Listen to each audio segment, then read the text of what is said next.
तादाद में ऐसे लोग हैं जिनको बकायदा अब ट्रेनिंग दी जा रही है और खबरें तो यहां तक सामने आई कि टीवी चैनल के जरिए भी लोग अपनी आत्मरक्षा कैसे करें, लोगों तक ये बात पहुंचाने की कोशिश यूक्रेन की सरकार की ओर से लगातार जारी है। लवीना टंडन भी हमारे साथ जुड़ चुके हैं, उनके पास में चलूंगी, लेकिन जल्दी से गौरव आप इस बारे में और जानकारी दीजिए।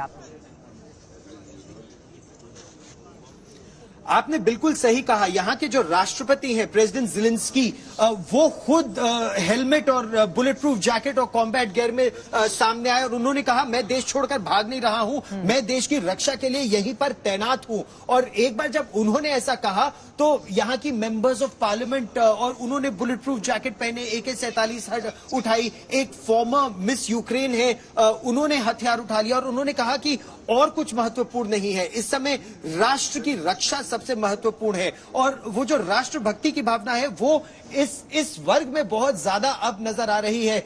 जैसे एक कॉम्बैट वेटरन और है जिनसे मैं बात करना चाहूंगा। You're a combat veteran. Hi. Tell me your name and tell me what war have you fought in the past. My name is Zenon Dashak. I come from Lviv. I'm 27. I was a war veteran in 2014 in Donbass. And what do you do in life otherwise? I'm a musician. I play viola, violin, piano. I'm playing in orchestras and ensembles. I was playing actually, and now we have to change our lifestyle. So the fingers that were strumming a guitar or playing a violin will now be holding an assault rifle. Yeah, it will. Or will that be a surface-to-air missile or an anti-tank guided missile? What do you operate since you're a combat veteran? I prefer, of course, anti-tank because it's more useful, but I will fight the gun they will give me. We just heard shelling. Yeah. How far is it from where we are?